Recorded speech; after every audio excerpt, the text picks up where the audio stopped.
People, Deluded, I'm back again. I'm here to speak about a couple of things that I've just from browsing the internet and following certain people and obviously supporting Arsenal Football Club, that some irrelevant, some, thought let me just speak about them. It's a little video either way, innit? I guess people, you lot know me. I don't need an excuse to make a video and come and chat to you guys about football. So let's carry on. In first news, Eddie Nketiah has scored obviously for Leeds under 23s. He didn't play at the weekend. Now he's still obviously adjusting to Leeds and Bielsa, and Clark has played. And for what I've been told by Leeds fans and stuff, first team players playing for the 23s is quite a frequent thing, so it's nothing to be alarmed by. We'll see how much football Eddie plays in the future and whatnot. But yeah, he's only played 63 minutes out of 2 possible games for Leeds. He's got 1 goal. There's not much he can do. So we'll see how that one develops. People are tweeting on Twitter that Roma are interested in signing Mustafi on loan with an obligation to buy for 18 to 20 million.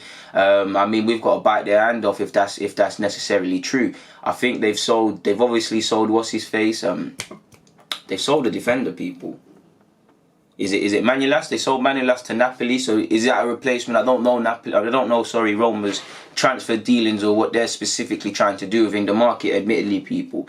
But I think we should bite their arm off, people. We should be paying them 18 or 20 to take Mustafi. I mean, on a serious note, for Mustafi, he looks a broken figure. I mean, it's even to the point where you're not in the matchday squad, not even on the bench. So Emre is further telling you.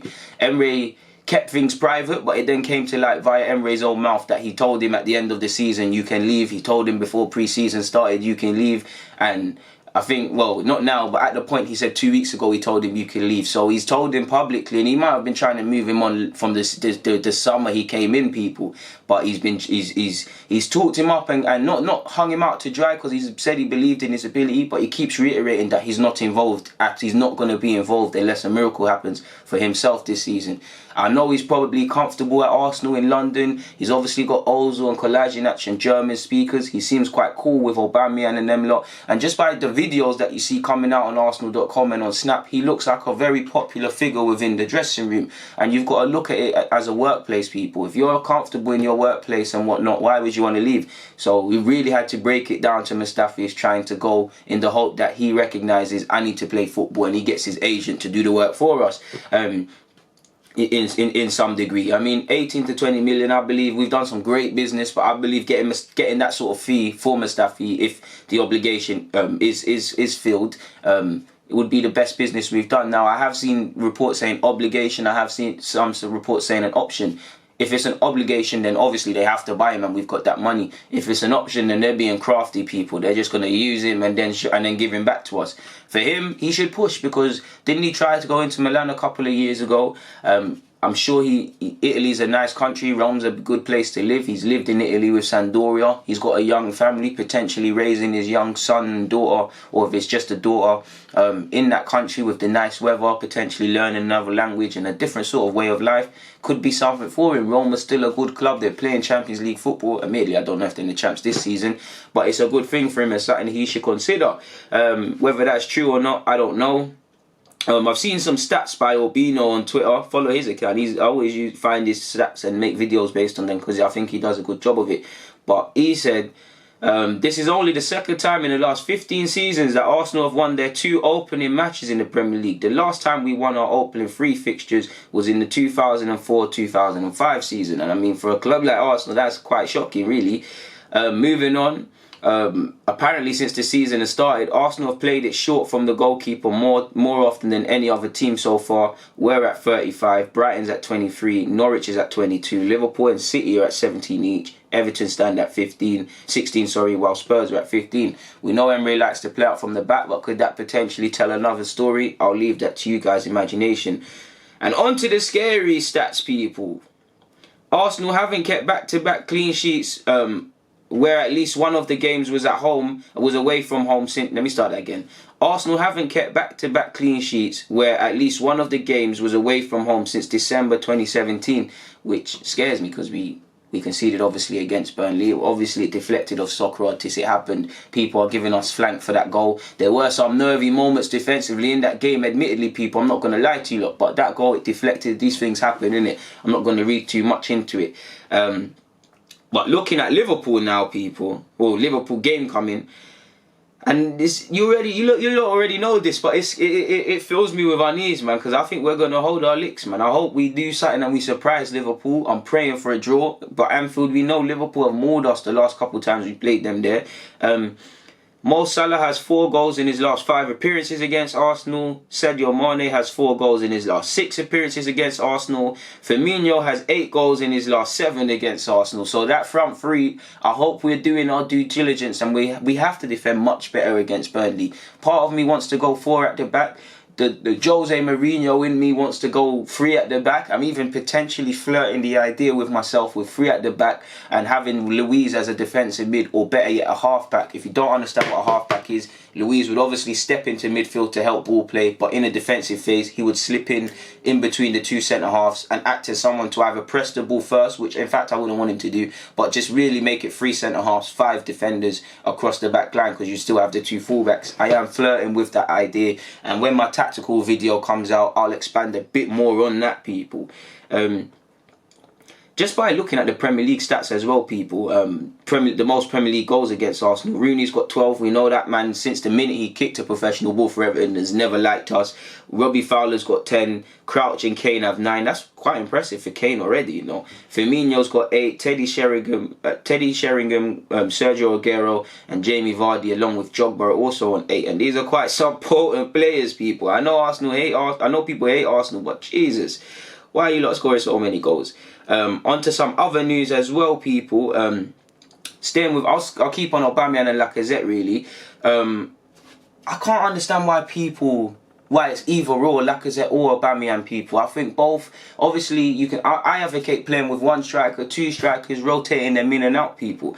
We've got 2 great strikers, man, really and truly. I think there's a direct contrast between Lacazette's home form and away form. He's got 28 goals in 36 games, Lacazette, at the Emirates. The most goals for everybody, most goals for Arsenal in the Premier League after 51 games. Aubameyang's on 34, Thierry's on 30, Ian Wright's on 25, Alexis is on 22, and Lacazette's on 20. So considering Lacazette and Aubameyang ain't been here too long and they're there already, I think that's quite good, man, and it shows how potent these guys are, man. Staying with the Aubameyang thing, apparently the Telegraph has said that Raul is trying to structure a deal to make Aubameyang stay at the club. We've heard talks of a deal actually signed, so we don't know. But apparently he's trying to structure it in a way that, although we can't give him Ozil wages, if he gets us into the Champions League and he scores certain goals, it could be as financially rewarding as Ozil's contract. So we're keen to not make that mistake again. And obviously with Aubameyang's age, if he does stop scoring, we're going to be left in the lurch. I think Aubameyang deserves a new deal. We've got to keep him here. We know for the next 2, maybe 3 seasons he's going to keep scoring goals, and we know we're going to have a player at some point which is past his best. But if he can deliver these goals and help us get into the Champions League and do some bits next season, what can we say, people? And apparently it's got a huge bonus in it, and apparently there are people that European clubs are monitoring him based on this report, but the player did not pursue a move despite our failure to get in the Champions League. So he's clearly cool. He's got the French players there. Aubameyang seems to be cool with everyone. He's a good voice in the dressing room. He's obviously scoring goals. The fans love him. What I think is very underrated, how Aubameyang takes the young players under his wing. Like, again, I'm not watching him week in, week out, but instant sort of friendship with Guendouzi, Joe, Nelson, Maitland-Niles, Iwobi when he was here. He was all cool with them, and he's probably comfortable in London, comfortable at the club at the age he's at. It will take a big offer for him to leave. Like he has said previously, he's on playing for Real Madrid, something like that, in which Arsenal, if we get 70 million or so, reinvest that. We'd have to add some more money on top of that, in my opinion, to get another top striker off the top of my head. But yeah, you get the point, man. It'll be good for him. And obviously, you've heard rumours of Lacazette's deal. So we'll see how that one goes. William Saliba, who's not at this club until next season. I've touched on this. Apparently, he's having an operation on his adductor muscle, which was in agreement with Arsenal, and he'll be out for at least 6 weeks. So hopefully a speedy recovery for our new signing for next season. What else is there?